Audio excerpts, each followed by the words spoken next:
Nota. Este trabajo no es una mera recopilación de datos, sino que el autor ha intentado llegar lo más posible a la verdad. Se ha utilizado la Biblia como libro histórico, no como un libro de fe, teniendo en cuenta que en la Biblia se mezclan hechos históricos con hechos fantasiosos. Cuando se cite la Biblia aparecerá el texto en amarillo.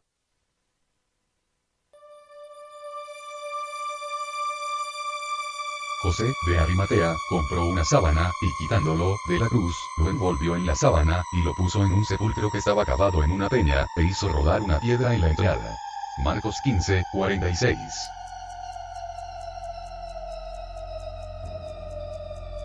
Un objeto imposible.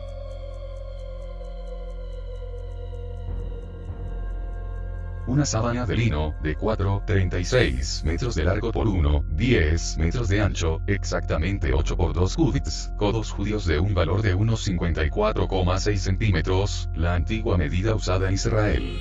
Fue tejida con un telar de 4 pedales, propio de la región de Sidón, a unos 100 kilómetros al norte de Jerusalén. El tipo de tejido es de espina de pescado. Fue blanqueada después de ser tejida. Esto la sitúa antes del siglo VII. Tiene algunas fibras de algodón, de una especie propia de Oriente Medio. No tiene ninguna fibra de lana. Fue tejida en un lugar específico para tejidos vegetales.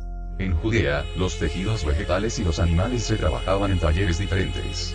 Se han hallado restos de polen de hasta 28 plantas diferentes que existían en Jerusalén o alrededores en el siglo I.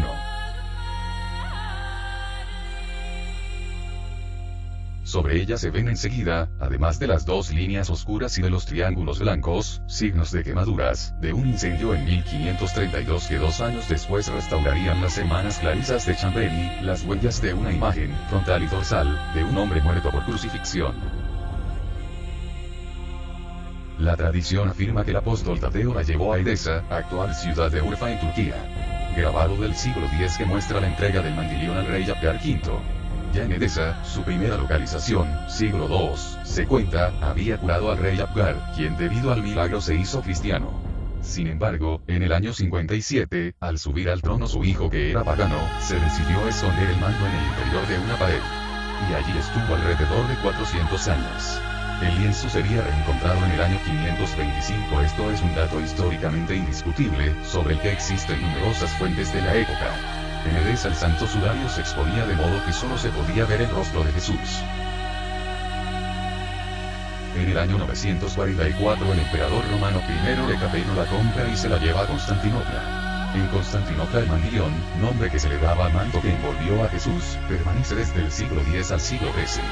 Seguramente los templarios se lo llevarían a Francia, donde se redescubre en el siglo XIII. El manuscrito con la homilía del arcediano Gregorio del año 944. Hay testimonios históricos y de absoluta certeza que sitúan a la sábana santa en Lirey, Francia, a mediados del siglo XIV. No se puede acusar a la jerarquía de la Iglesia de haber producido el sudario. Más bien, en 1389 el obispo de Troyes, Pierre d'Arcis, escribió declarando que el sudario era un fraude. La Iglesia no se había pronunciado oficialmente.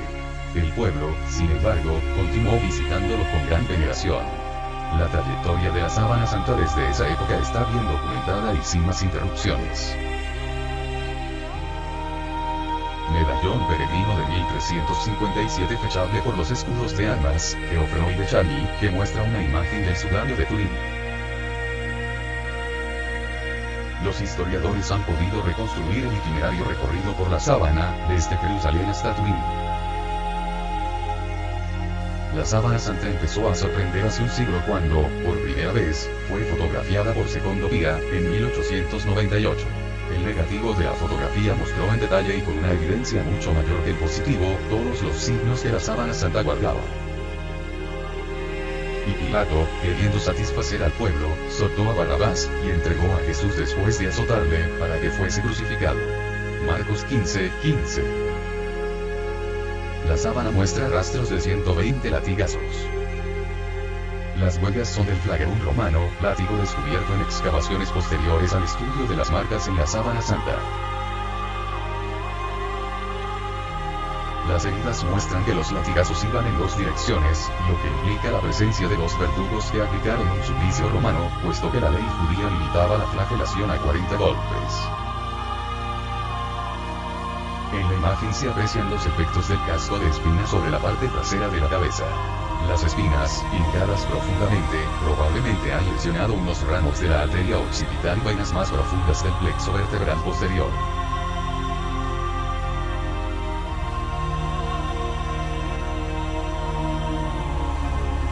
A la derecha, para quien mira, se ven dos goteones de sangre.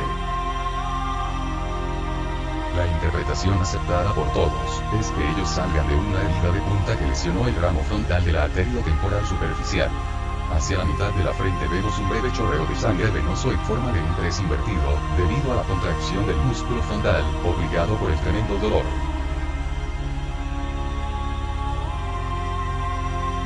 Las lesiones de la cabeza que se ven en las imágenes, se debe a la coronación del condenado a través de un casco hecho de ramos espinosos. Las espinas que formaban el casco, probablemente eran las que los botánicos conocen bajo el nombre de Sisyphus spinatristi.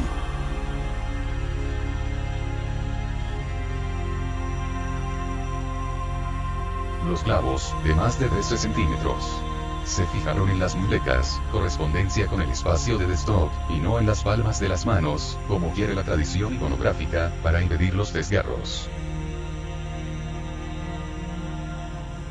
Los dos regueros de sangre bajan de los clavos hasta los codos del crucificado.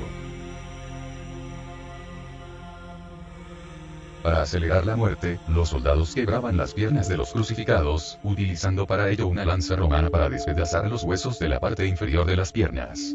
Eso evitaba que la persona empujara hacia arriba para poder respirar. Así que la muerte le seguía en cuestión de minutos. En el Nuevo Testamento se nos dice que los huesos de Jesús no fueron quebrados, como se ve también en la sábana, al contrario que les ocurría a los otros crucificados. Pero al llegar a Jesús, como lo vieron ya muerto, no le quebraron las piernas. Juan 19, 33.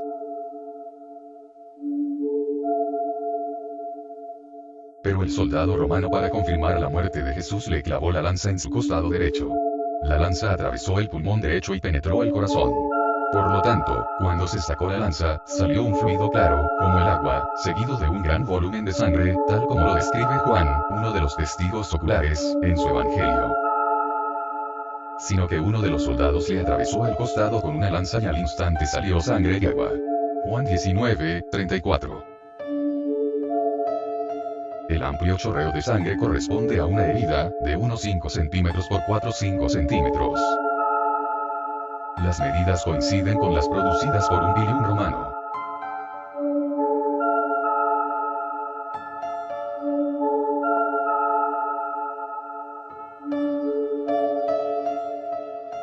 A partir de 1978, se hicieron unos análisis de las manchas pardas que aparecen en el sudario en los emplazamientos de las llagas de Jesús. Los resultados fueron confirmados por observaciones con microscopio, fluorescencia X, análisis espectroscópicas y químicas y diferentes tratamientos ópticos. Así se han encontrado diversos componentes sanguíneos: porfirina, constituyente de la hemoglobina, methemoglobina, albúmina, bilirrubina, sustancia que se encuentra en la sangre de los que padecieron sufrimientos extremos, y suero.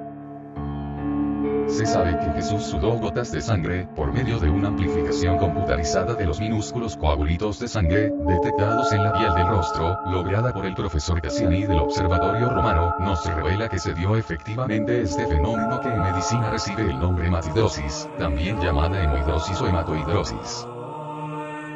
Este rarísimo fenómeno se produce solo en momentos de gran ansiedad, estrés y debilidad física, por ejemplo, cuando se acerca el momento de la muerte. En esas condiciones, los vasos sanguíneos pueden contraerse y dilatarse hasta el punto de ruptura, de forma que se producen hemorragias en la capa de la epidermis más próxima a las glándulas sudoríparas. Así la sangre se mezcla con el sudor y bota por la piel. Algunos historiadores han sugerido que Jesús experimentó hematidrosis cuando oraba en el jardín de Getsemaní, debido a que sabía que iba a morir luego. En medio de la angustia, él oraba más intensamente, y su sudor era como gotas de sangre que corrían hasta el suelo. Lucas 22, 44. Por consiguiente, las huellas pardas no se deben a pigmentos colorados, tampoco a sangre de buey, sino que son efectivamente manchas de sangre de hombre, presencia de cromosomas X e Y, de grupo AB. A partir de las leyes conocidas de coagulación sanguínea, el contacto del cuerpo con el sudario se habrá producido desde 2 hasta 3 horas después de la muerte y habrá durado entre 36 y 40 horas.